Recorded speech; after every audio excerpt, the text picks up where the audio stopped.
Саламатсыздарбы, эфирде экономика бөлүгү. Салык реформасы дагы эле өрчүндүү маселелердин бири. Инвестициялык климатты жакшыртуунун эң негизги шарты болуп эсептелет. Бул жөнүндө бүгүн кененирээк сөз кылабыз.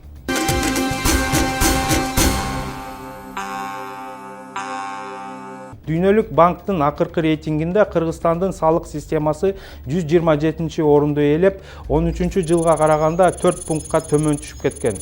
Жалпы салык салмагы 33%ды түзүп, дээрлик жылына 51 төлөм бар экени аныкталган.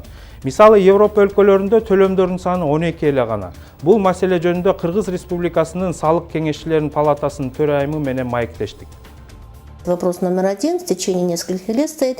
Учурда эң биринчи көйгөй болуп социалдык фонддун салыгын жөнгө салуу болуп турат. Себеби социалдык фонд бир пакетти текшерүүгө алса, бир пакетти отчет катары берет. Негизинен бул туура эмес деп ойлойм. Социалдык төлөмдөрдүн жогору болушу жана алардын башкаруу күн тартибиндеги негизги маселе.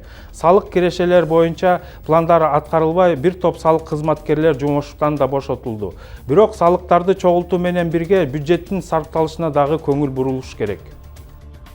Что касается помощников депутатов... Жогорку кеңештин депутаттарынын жардамчылары салык кызматына келип жатканы факты. Бул фактыны жакын аралыкта өзгөртүп жиберишине ишенип болбойт. Киреше бөлүгүнө салыктын толугу менен чогулбай жатышына кадрдык саясаттан дагы көптөгөн негиздер бар. Мына ушундай себептерден өткөн жылдын сентябрь айында салык толук чогулбай калды.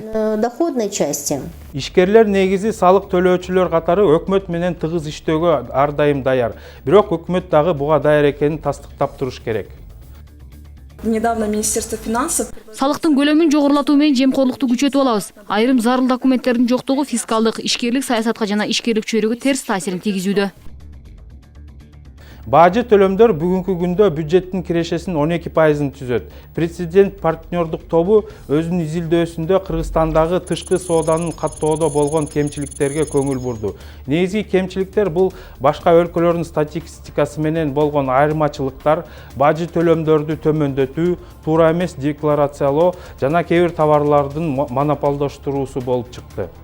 Выяснилось, что акыркы 5 жылда Кытайдын Кыргызстанга импорты 23 миллиард долларды түздү. Демек, Кытай статистикасы Кыргызстанга экспорттун көлөмүн 23 миллиард долларга көбөйттү көрсөтүп турат. Ал эми бажы бирлиги туурасында айта кетсем, учурда бул уюмга кирүү боюнча ар кандай бүтөмүк жаралат. Мисалы, ар кандай методологиялык мамилелер жымкырлыкка алып келет. Китая, да?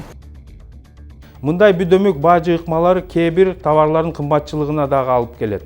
Наиболее такие, да... Тиш чуучу паста, жумуртка сыяктуу оңго чукул товардын түрү кескин кымбаттап кетишин эсептеп чыктык. Монополия орун алып, кааласа бажы пошлинасын которсо, кааласа базар баасын көтөрүп кое берет. Муну менен жарандардын чөнтөгүнө гана күч келет. Такие очень большие расхождения. Фискалдык же салыктык реформа экономиканын өсүшү үчүн абдан маанилүү. Бардыгынан мурда салыкты чогултуу тармагындагы башкаруу же администрациялык реформа эң зарыл. Сиздер менен Азамат Акелеев болду. Көрүшкөнчө саламатта калыңыз.